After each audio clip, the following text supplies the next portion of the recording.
la gloire. Que nous puissions voir que pendant seulement un petit temps, tu as réussi à acheter un téléphone qui coûte cher. Tu as réussi à acheter une belle voiture. Tu as réussi à construire une grande maison. Mais quelle est cette voie par rapport à la voie de Dieu? Parce que la parole de Dieu est claire quand il s'agit de voie. Proverbe chapitre 16, le verset 25.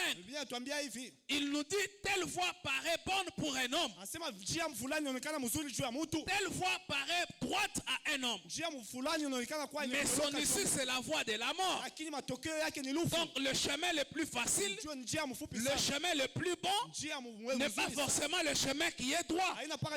Pour dire qu'il fallait que Dieu nous fasse passer seulement par ce chemin qui prendrait 11 jours. Le chemin qui est bon au regard de Dieu n'est pas forcément le chemin qui va en ligne droite.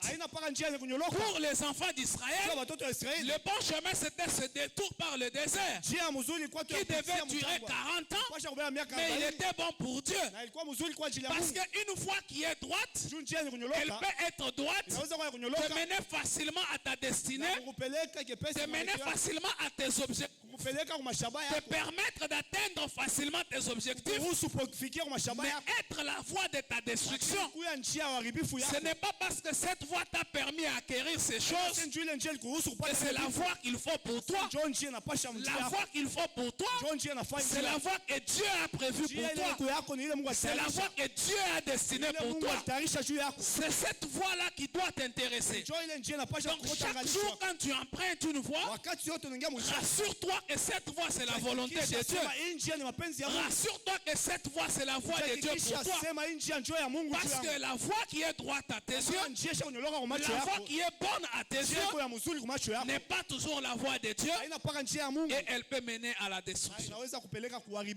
Une voie qui est droite à tes yeux, pour Dieu, ça peut être la voie de ta destruction.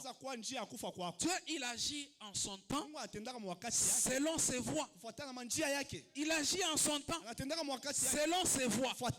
Lui-même observant les enfants d'Israël, il était Dieu. Quand il pouvait trouver qu'il était temps, il allait les faire entrer dans la terre promise.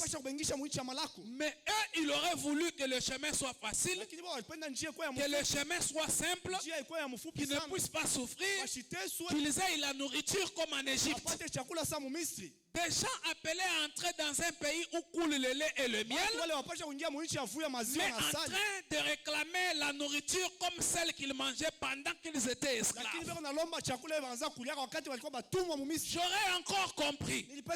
Si la nourriture qu'ils réclamaient, c'est une nourriture qu'ils mangeaient selon leur volonté. Mais un esclave n'a aucune volonté. C'est que pendant qu'ils étaient en Égypte, même cette nourriture-là, ce n'est pas eux qui décidaient de ce qu'ils allaient manger. Parce qu'ils étaient esclaves. Mais au lieu de regarder les choses à venir, au lieu de regarder la gloire qu'il y avait devant eux, ils ont préféré rester encore bloqués dans cet état de la pauvreté, dans cet état de l'esclavage. Et ils ont manqué l'humilité devant Dieu. Ils ont manqué l'humilité devant Dieu.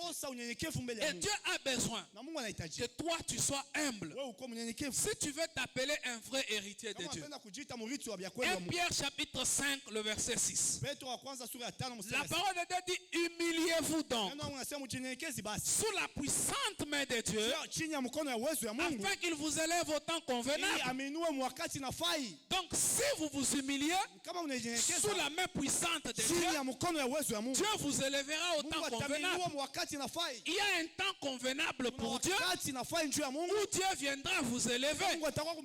Mais l'orgueil te pousse à entrer dans l'élévation au moment où Dieu n'a pas encore voulu. Parce que toi, dans l'orgueil, tu trouves que pendant ce temps-là, c'est le moment où tu dois être élevé. Alors qu'il y a un temps convenable pour Dieu, tu te demandes seulement de t'humilier comme on nous le demande. S'humilier, c'est avoir confiance en Dieu. Donc, quelle que soit l'incertitude, quelle que soit la frustration, tu dois garder confiance en Dieu et croire que quand les choses ne marchent pas, je dois attendre. Dieu agira dans ma vie. La deuxième attitude, c'est des gens qui se soustraient de leurs responsabilités dans ce qui les arrive.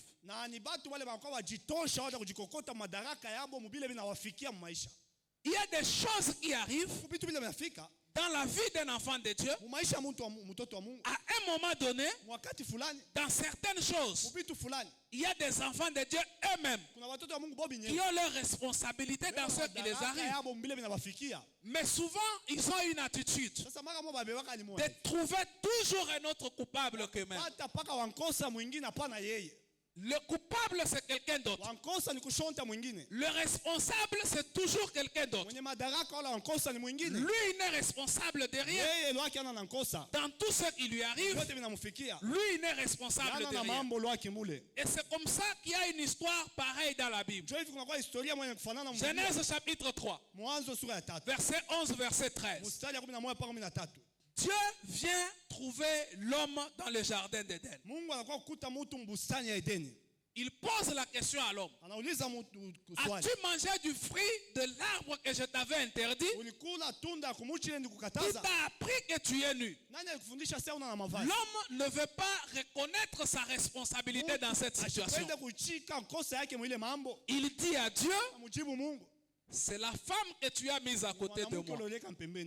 Ici, l'homme a été malin parce qu'il voulait accuser Dieu. Parce que dans cette histoire de la création, la parole de Dieu après la création spirituelle, où l'homme et la femme existaient déjà, Dieu avait commencé par créer l'homme. Et après, il a endormi l'homme, il a pris une côte de l'homme et il en a fait la femme. Mais qu'est-ce qui a poussé Dieu à faire cela? L'homme lui-même était bien dans la situation où il était. Il n'avait jamais fait aucun constat. C'est Dieu qui est allé faire le constat, qui a trouvé qu'il n'était pas bon que l'homme soit seul. Et qui a décidé de faire à l'homme une aide semblable à lui. Et l'homme malin qu'il est, il voulait maintenant récupérer Dieu sur cette situation. Pour dire à Dieu, moi j'étais tranquille dans mon état. C'est toi qui avais fait le constat qu'il me fallait une femme. Et tu es venu la mettre à côté de moi dans cette histoire qui nous arrive. Moi je n'ai aucune responsabilité. C'est la femme que toi tu as mise à côté de moi qui est responsable de cette situation. Et il y a des gens comme ça. Quand les choses arrivent, lui-même, au lieu d'attendre ce que Dieu a dit, au lieu d'attendre le temps de Dieu, il se crée sa voie à lui. Il se fait lui-même un raccourci. Et dès que les choses tournent mal, il refuse de porter la responsabilité. Il veut la faire porter à Dieu. Une autre attitude ou un autre exemple dans le même contexte. Genèse chapitre 16, verset 1 à verset 6. Abraham, Sarai, Agar. Dieu a dit à Abraham, je te donnerai une postérité. Un fils naîtra de toi. Sarai et Abraham, ils avaient cette promesse-là de Dieu. Mais quand ils sont restés dans cette promesse, puisqu'ils ont manqué la patience, eux-mêmes ils se sont arrangés pour créer leur raccourci afin d'atteindre la promesse de Dieu. Ils ont voulu aider Dieu alors que Dieu lui-même a ses propres voies. Dieu lui-même, s'il a besoin de l'aide, il ne demanderait pas de l'aide à un homme. Dieu est Dieu. Tout ce que l'homme a, il a reçu de Dieu. Donc Dieu n'a aucune aide à demander à l'homme. Donc voilà pourquoi il n'y a rien que l'homme fait qui peut faire pour aider Dieu. Voilà pourquoi même quand un homme qui sert Dieu peut se rébeller, Dieu dit qu'il peut susciter même une pierre. Parce que c'est l'homme qui a besoin de recevoir quelque chose de Dieu. Et Dieu n'a rien à recevoir de l'homme. Si ce n'est que l'homme puisse l'adorer, si ce n'est que l'homme puisse louer Dieu, mais même si l'homme refuse d'adorer Dieu, Dieu suffira de pierre pour l'adorer. Donc il n'y a que l'homme qui attend quelque chose de Dieu. Dieu n'a pas besoin de se faire aider par l'homme. Et Abraham et sa femme ont choisi de se substituer à Dieu parce que la promesse était là. Eux-mêmes ont créé une voie pour réaliser la promesse de Dieu. C'est comme ça qu'Abraham se retrouve avec Agar. Et puis après il y a un enfant. Mais quand cet enfant vient, et Abraham et Agar, personne ne pouvait porter cette responsabilité. Parce que le même Agar qui avait envoyé Abraham était encore celui qui pouvait lui dire non, il faut chasser cet enfant et sa mère. Et Abraham lui-même ne pouvait rien faire contre ça. Pourquoi? Parce qu'ils ont emprunté une voie qui à leurs yeux était une bonne voie, qui paraissait droite à leur égard, mais qui n'était pas la voie de Dieu.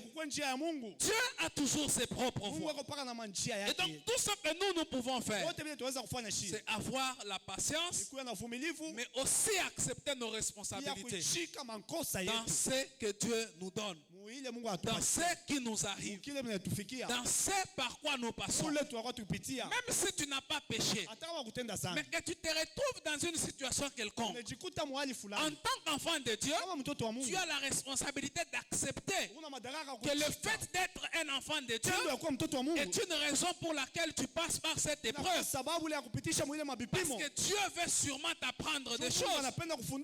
Parce que Dieu veut sûrement te mener quelque part. Alors il a choisi de te faire passer par cette voie-là. Mais des fois nous manquons de discernement, nous manquons d'analyse, et nous regardons les choses selon nos voies à nous, selon notre façon à nous de voir.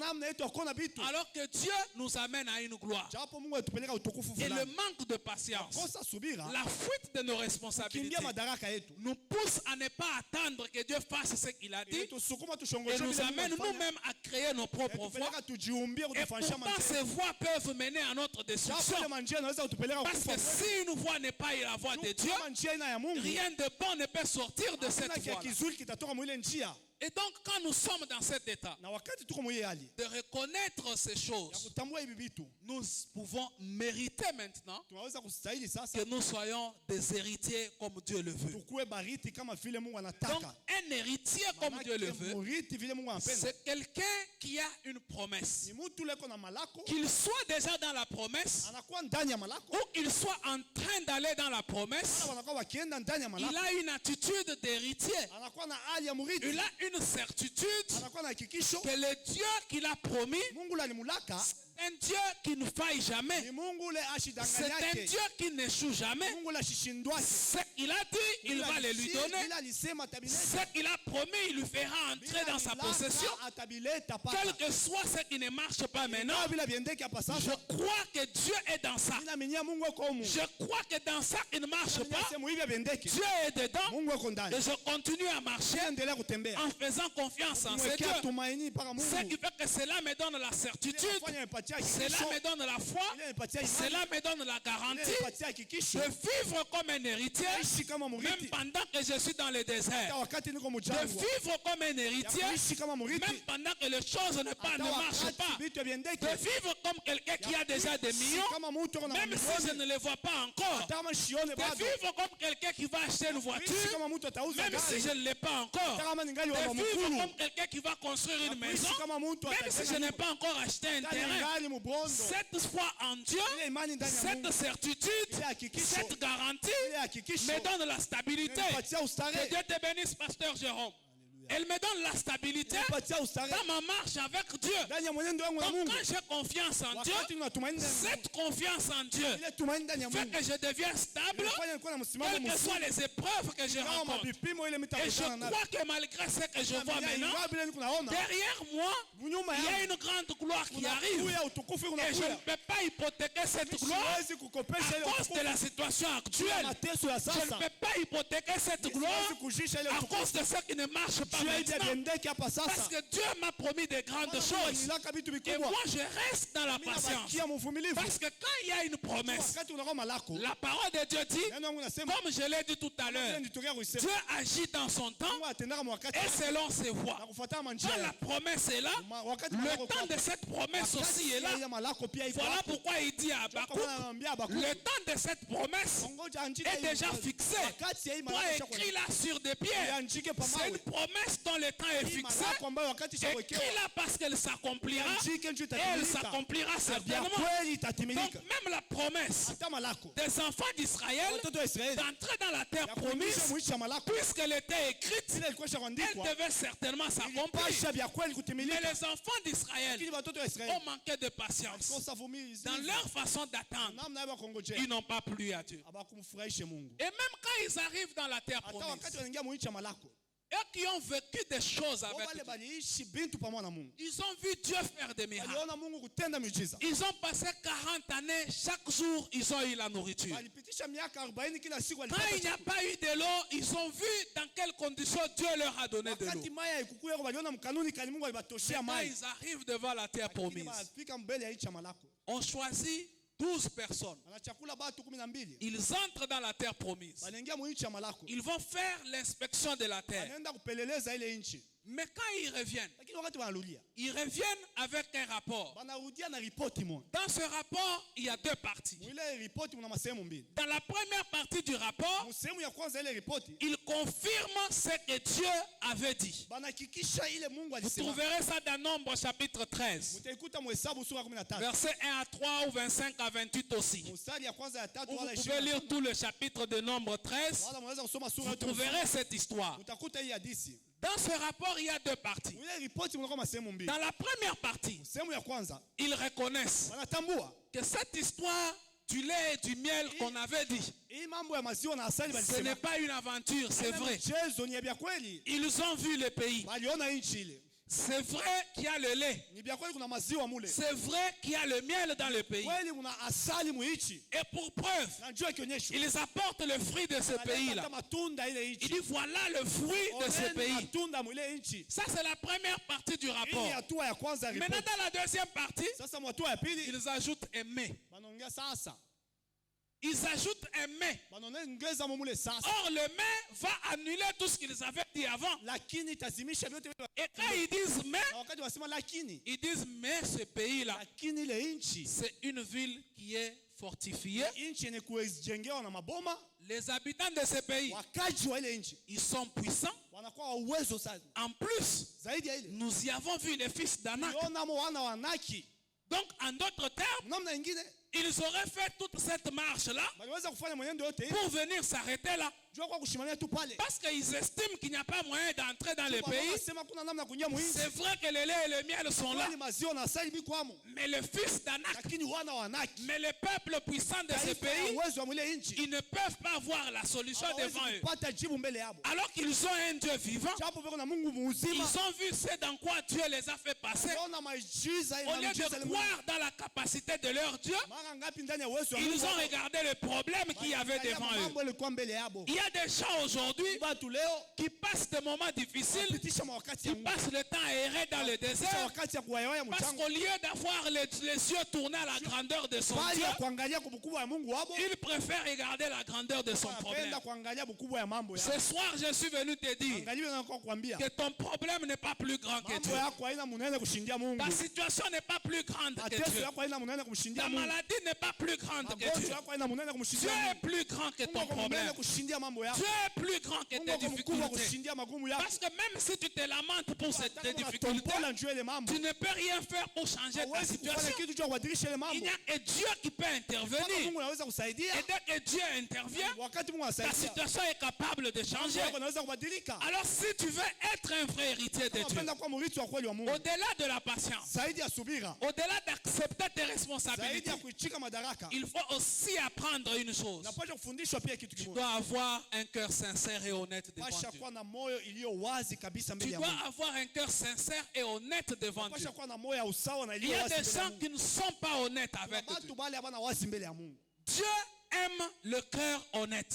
Même quand Dieu parle de David, il dit, j'ai trouvé David mon serviteur. L'homme selon mon cœur qui accomplira toute ma volonté. Mais l'histoire de David est connue. David, c'est un homme qui avait les mains souillées par le sang. Parce qu'au-delà d'avoir pris une femme qui n'était pas sa femme, il a aussi fait tuer le mari de cette femme. Parce qu'il voulait couvrir son péché. Mais Dieu, après avoir amené David à la raison, David lui-même dans sa prière, il reconnaît quelque chose. Il dit dans le psaume 51 au verset 8, il dit à Dieu, tu veux que la vérité soit au fond du cœur. Fais donc pénétrer la sagesse au-dedans de moi. Il sait que Dieu a besoin d'un cœur sincère. Il y a des gens, ils sont venus au Seigneur, ils sont venus à Dieu, mais certains même quand ils ont confessé, ils n'ont pas dit toute la vérité. Ils ont gardé des choses à eux. Et ces choses, c'est ça le fardeau que nous appelons ici l'Égypte. Tu fais que pendant que tu es en train d'aller dans la terre promise, ces choses du passé, puisque tu ne les as jamais confessées, te rattrapent et te ramènent encore à l'Égypte. Pendant que tu es dans le désert vers la terre promise. Voilà pourquoi quand vous avez l'occasion de confesser vos péchés à Dieu, profitez, déchargez-vous, devenez libre pour que vous puissiez entrer dans la terre promise, pour que vous puissiez devenir réellement une nouvelle personne, une nouvelle créature, un enfant de Dieu. Beaucoup de gens quand ils viennent se confesser, certains disent seulement une partie et ils préfèrent garder l'autre. Et cette partie, pendant qu'il est un enfant de Dieu, dans sa procédure de reconversion, ces choses continuent toujours à revenir dans son esprit. Lui-même, il sait que c'est parce qu'il ne les a pas confessées. Et le jour où il passe par un malheur, c'est facile pour lui que ces choses-là lui enseignent que ce qu'il est en train de vivre, c'est à cause de cette situation passée. C'est à cause de ces événements passés. Parce qu'il n'avait pas fini son étape de confession. Il y avait des choses qui étaient restées. Et ces choses peuvent maintenant le poursuivre et commencer à trouver des raisons valables pour les situations qu'il passe dans sa vie. Voilà pourquoi il est important pour un enfant de Dieu, vrai héritier de Dieu, qui ne se conduit pas comme un esclave. Quand il faut te confesser à Dieu, confesse tous tes péchés et sois libre. Confesse et sois libre pour que Dieu puisse vraiment entrer dans ta vie et qu'il devienne le maître de ta vie. Dieu ne viendra pas maître de ta vie s'il y a des choses que tu continues à cacher à Dieu. Dieu sera le maître de ta vie quand tu apprendras à être honnête avec Dieu. Et c'est quand tu apprends à être honnête, quand tu apprends à être vrai avec Dieu, quand tu apprends la vérité avec Dieu, tu passes dans la dimension d'un héritier de Dieu. Un héritier de Dieu, ce n'est pas seulement quelqu'un qui a des promesses, mais c'est quelqu'un qui est vrai avec Dieu. Pour être un héritier de Dieu, tu dois être vrai avec Dieu. Il y a des gens en qui le diable est déjà entré. Et le diable, quand il entre dans certaines personnes, il vient toujours avec ses outils. Parce que nous savons que Jésus est la vérité. Et nous savons que la vérité est la lumière. Et cette lumière ne peut pas être supportée par les ténèbres. Il y a des gens qui mentent comme ils respirent. Certains ne se rendent même pas compte comment ils arrivent à mentir. Un jour, j'ai reçu une personne qui me dit, j'ai constaté que mentir, c'est devenu pour moi une seconde nature. La personne elle-même a fait ce constat-là. Même là où je ne veux pas mentir, j'ai constaté que j'arrive à mentir. Même là où je sais que si je dis la vérité, on ne va rien me faire. Je me retrouve toujours que j'ai des menti. Vous vous rendez compte de cette dimension? C'est que le diable est déjà entré dans la personne et il a établi ses racines. Il a mis ses traces dans cette personne qui fait que la personne ne peut pas dire la vérité. Parce que le mensonge n'est pas de Dieu. Si le mensonge est en toi, ça ne peut pas venir de Dieu. Dieu est la vérité. Dieu est la lumière. Donc si en toi il y a le mensonge, tu ne peux pas être de Dieu. Donc cette personne a constaté qu'il y a quelque chose en lui qui n'est pas de Dieu. Si tu veux être un enfant de Dieu véritable, un vrai héritier de Dieu, tu dois apprendre à être vrai avec Dieu. Et quand tu es vrai avec Dieu, tu apprends à être dans la patience et tu apprends à porter tes responsabilités dans ce par quoi Dieu veut te faire passer. Donc ce soir notre thème, nous avons dit Israël, héritier ou esclave. À la place d'Israël, tu peux mettre ton nom pour te demander si tu es héritier ou si tu es esclave. Et en étant ici, j'ai même ajouté, tu peux aussi ajouter la troisième assertion, ou si tu es un héritier mais enfant. Mais même dans ce cas, tu es assimilable aussi à l'esclave. Un héritier enfant de Dieu, il possède les promesses de Dieu. Pendant qu'il possède ses promesses, il a la capacité d'attendre. Mais non seulement d'attendre comme quelqu'un qui attend, mais surtout d'avoir une bonne attitude quand il est dans l'attente. L'attitude de quelqu'un qui est calme, l'attitude de quelqu'un qui est serein, l'attitude de quelqu'un qui n'est pas agité, l'attitude de quelqu'un qui croit dans la capacité de Dieu à changer son problème, à changer sa situation. Et même quand tu passes par les épreuves, tu reconnais que ces épreuves ici, je suis responsable. Parce qu'en ayant accepté d'être un enfant de Dieu, Dieu peut me faire passer par les épreuves. Il y a une différence entre une épreuve et une tentation. La tentation, c'est le diable qui amène. Mais l'épreuve, c'est Dieu qui te fait passer dans l'épreuve. Donc quand Dieu te fait passer dans l'épreuve, tu dois porter la responsabilité de cette épreuve.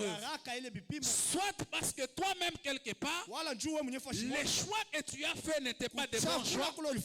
Ils t'ont amené dans cette situation. Alors tu acceptes de passer par là en priant que Dieu te fasse grâce. Ou aussi, même si tu n'as rien fait, tu considères que Dieu te fait passer par là parce qu'il a besoin de te former pour la gloire à venir, pour les responsabilités à quoi il t'appelle. Et en étant dans cette situation, tu demeures quelqu'un qui est vrai avec Dieu. Tu demeures quelqu'un qui est capable d'accepter toute situation d'épreuve et de la vivre en tout état de joie. Parce que Dieu nous dit de vivre nos problèmes en une situation d'épreuve avec une joie complète. Il n'y a que quand tu es capable de ces choses que tu peux te dire que je ne suis pas esclave, mais que je suis héritier de Dieu par la promesse et qu'en tant qu'héritier, je posséderai de grandes choses par la grâce et la faveur de Dieu. Que mon Dieu, le Dieu de mon père Élisée Kazadi, bénisse cette parole de ce soir et qu'il vous bénisse également. Est-ce que tu peux acclamer très bien pour le Seigneur? Y a-t-il quelqu'un qui a reçu la parole de Dieu?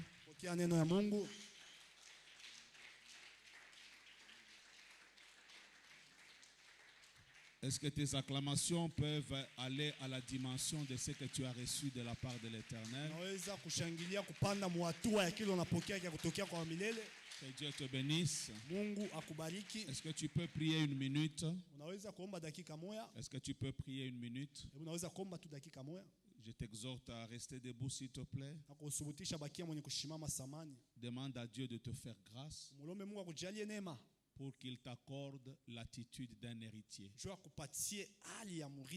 Qu'il chasse en toi toute germe d'esclavage, toute attitude d'un esclave. Mais en tant qu'enfant de Dieu, qu'il te fasse grâce pour qu'en toutes choses, en toutes circonstances, à chaque instant, que tu aies l'attitude d'un enfant de Dieu, l'attitude d'un héritier. Est-ce que tu peux commencer à prier au nom de Jésus? Nous sommes en train de prier, de parler de prier pour soi-même. Pendant des moments de prière comme celle-ci, c'est le moment où tu démontres la soif que tu as de Dieu. Pendant des moments de prière comme celui-ci, ce sont des moments où tu démontres que tu as vraiment besoin de Dieu dans ta vie.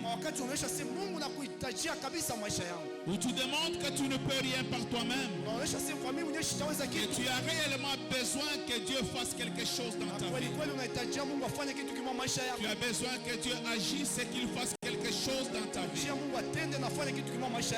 pries, bien-aimé, parce que ton attitude a une conséquence sur l'accomplissement des promesses de Dieu. Ton attitude peut permettre à ce que tu hérites. Tout comme ton attitude aussi peut t'écarter de la voie de ta bénédiction. Oui, telle voie peut paraître droite à tes yeux, mais c'est une voie qui mène à la mort. Oh, demande à Dieu, je veux rester dans ta présence. Je veux avoir la vie. Je ne veux pas marcher par moi-même. Je voudrais être totalement soumis à toi. Accorde-moi par ta grâce l'attitude d'un héritier. L'attitude d'un héritier. Quel que soit le moment, quelles que soient les circonstances, mais à moi, qu'il n'y ait pas le germe de l'esclavage. Mais à moi, qu'il n'y ait pas le signe d'un esclave, mais qu'il y ait le signe d'un héritier. Enseigne-moi ta patience. Enseigne-moi ta persévérance. Accorde-moi l'attitude d'un héritier. Je veux rester dans ta présence. Je veux rester dans tes voies. Parce que les destinées de l'homme sont entre les mains de Dieu. Je veux que tu fasses de moi ce que tu veux. Je veux que tu me conduises dans tes voies. Je veux que tu me fasses marcher dans ta volonté. Je veux que tu me fasses marcher, Seigneur, dans ta volonté. Oui, Dieu, que je marche par tes voies. Que j'accède par tes voies. Non pas par moi-même, non pas par ma volonté, mais par ta volonté à toi.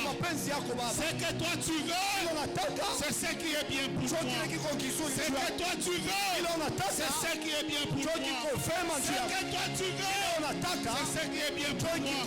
Garde-moi dans tes voies. Conduis-moi dans tes voies. J'ai besoin de toi. J'ai besoin de toi. J'ai besoin de toi. J'ai besoin de toi. Que ta grâce éternelle m'enseigne, oh Dieu, d'avoir une bonne attitude dans la tempête, une bonne attitude dans l'humiliation, une bonne attitude dans les accusations, une bonne attitude dans les combats, une bonne attitude à chaque instant, que je reste debout, ayant dans mon cœur l'attachement à la gloire qui m'attend devant. Que je reste focalisé sur toi, parce que je sais que tes projets pour moi, ce sont des projets de bonheur. Ne laisse pas, oh Dieu, que le diable perturbe mes pensées.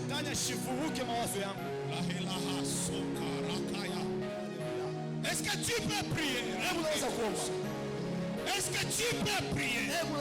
Tu peux prier. Oh Dieu, ne laisse pas que le diable ne m'arrache de tes voies. Que le diable ne m'arrache de tes voies. Que le diable ne m'arrache de tes voies. Que je reste, Seigneur, dans tes voies. Dans tes voies, il y a la vie. Dans tes voies, il y a l'assurance. Dans tes voies, il y a la sécurité. Dans tes voies, il y a le succès. Oh Père, que je ne marche pas par moi-même.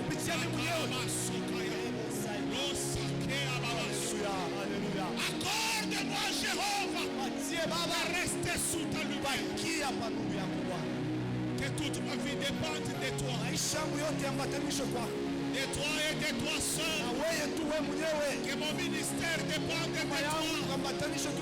Que ma maison dépende de toi. Aucun conseil des hommes ne doit m'écarter, Seigneur, de ton garde-moi dans tes voies. Par ta grâce, accorde-moi ta confiance. Que j'aie la confiance en toi. Et que je marche à ta lumière. Que je marche à ta lumière.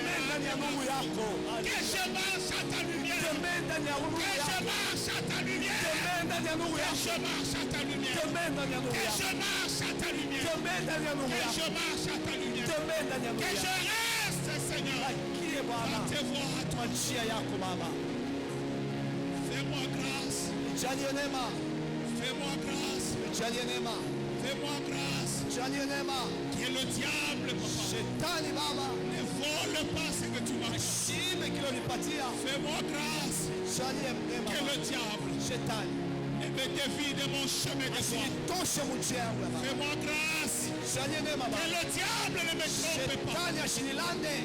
Que le diable ne dévie pas mes chemins.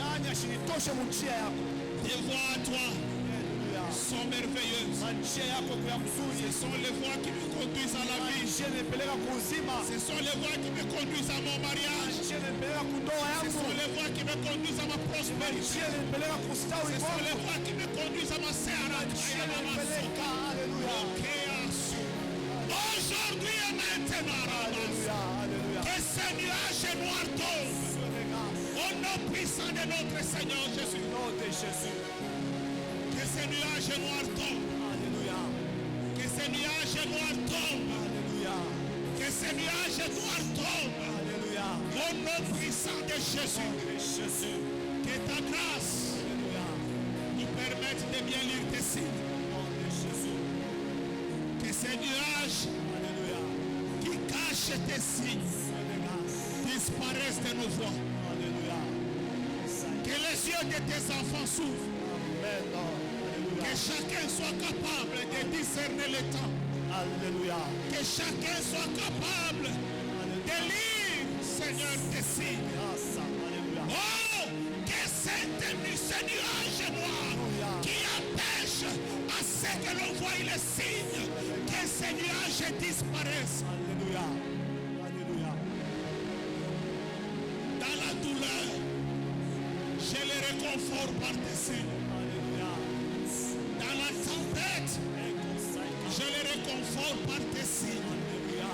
Dans les combats, je les réconfort par tes signes. Ce soir, je me tiens là. Et je le déclare au nom puissant de notre Seigneur Jésus. Que ce nuage noir, que ce nuage noir quitte la vie d'une personne.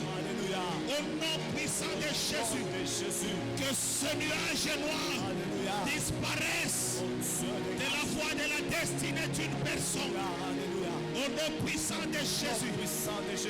Au nom de Jésus. Au nom de Jésus. Au nom de Jésus. Au nom de Jésus. Par ta grâce. Que nos yeux voient tes signes. Par ta grâce. Par ta grâce. Que nous soyons là pour t'attendre toi. Pour attendre ton temps. Pour attendre que tu exerces ta volonté.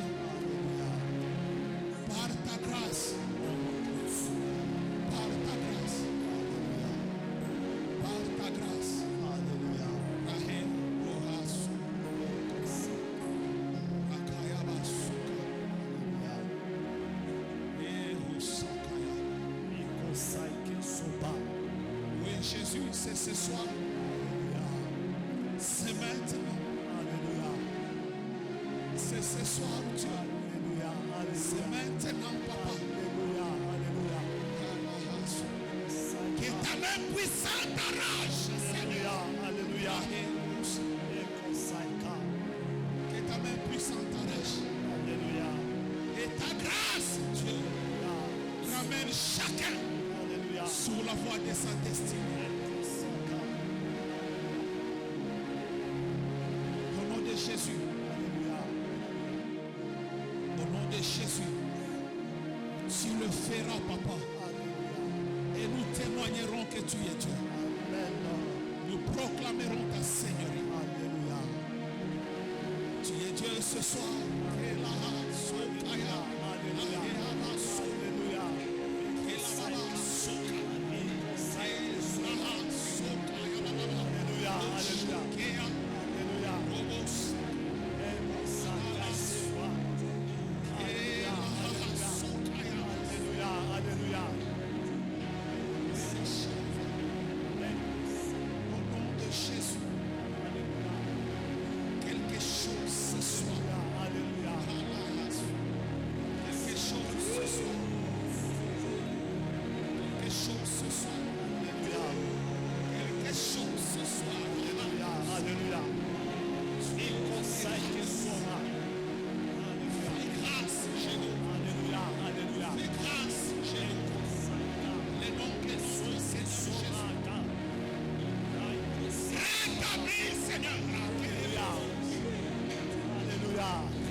Cherchez avec sincérité.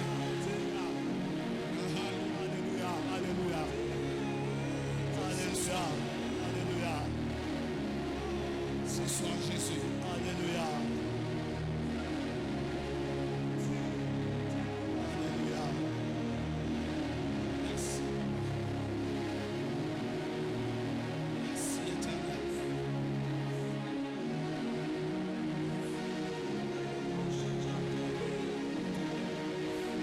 Pour une destinée qui a été restaurée. Merci pour une vie qui a été sauvée. Merci pour une gloire qui a été rétablie.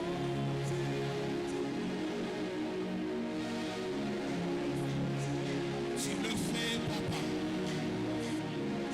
Tu le fais, Papa. Alléluia, alléluia. Tu le fais, Papa. Nous sommes reconnaissants. Nous savons que ce n'est pas par mérite. Nous savons que c'est par ta grâce. C'est tu jugé qui se tiendra au devant de toi. C'est par ta grâce. Mais ce soir tu le fais, Jésus. Merci, puissant de Jacob. Merci, Alléluia. Merci, Jésus. Merci, Jésus. Merci, Jésus.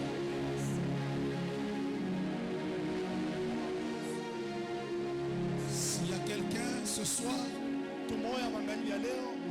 qui croit dans les surnaturels, s'il y a quelqu'un ce soir qui croit dans l'action invisible de Dieu, S'il y a quelqu'un ce soir qui croit dans la capacité de Dieu de ressusciter les morts, de restaurer ce qui était comme un exercice de foi, commence à acclamer pour ce Dieu-là. Alléluia. Que tu crois en lui. Alléluia.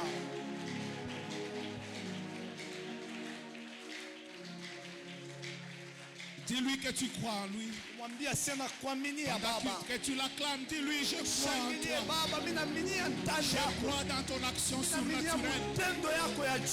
Je crois que tu agis dans l'invisible. Je crois que dans la faiblesse, c'est là qu'il y a ta force. C'est toi qui es notre pureté et notre sanctification. Je crois en toi, Jéhovah. Au nom de Jésus. Au nom de Jésus. Que Dieu te bénisse abondamment. Que Dieu te bénisse. Quelque chose de particulier a été fait ce soir pour une personne. Quelque chose qu'un homme ne peut pas faire, que Dieu seul peut faire. Une destinée perdue qui est retrouvée. Oui, ce soir, quelque chose s'est fait. Et le Dieu que je sers, le Dieu qui me permet d'être là debout, il est capable de faire ce qui est impossible aux hommes.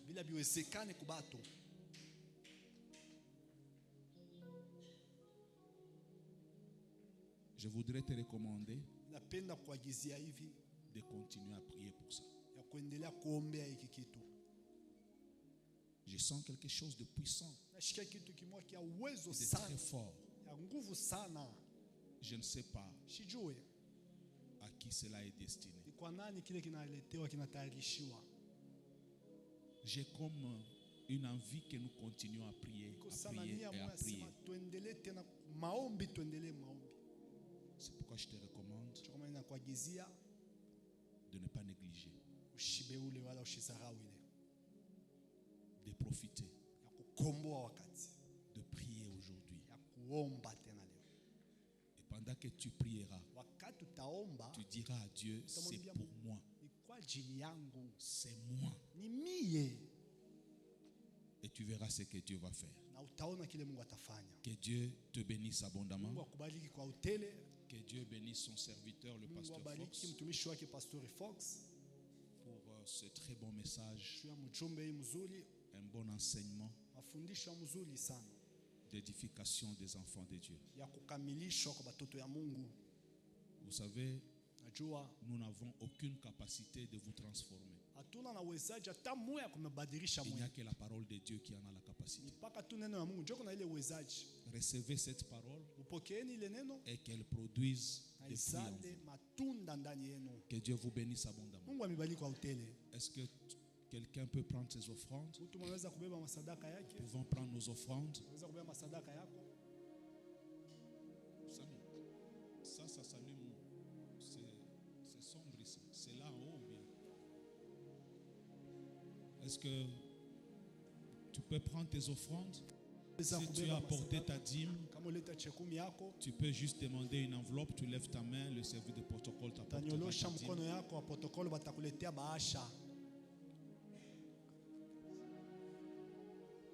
Tu as ton action de grâce. Parce que chez nous, l'action de grâce, c'est toute une vie. Travaillez en fonction de ça et vous verrez les grandes bénédictions. Faites des offrandes d'action de grâce en tout temps. Et Dieu se souviendra toujours de vous. Et vous avez votre offrande ordinaire. Nous allons prier. Dieu Tout-Puissant, notre Père, nous t'approchons ce soir avec crainte et avec tremblement. Nous te prions d'agréer chacun avec son offrande. C'est la volonté de te présenter nos cœurs. Nous savons que tout ce que nous avons vient seulement de toi.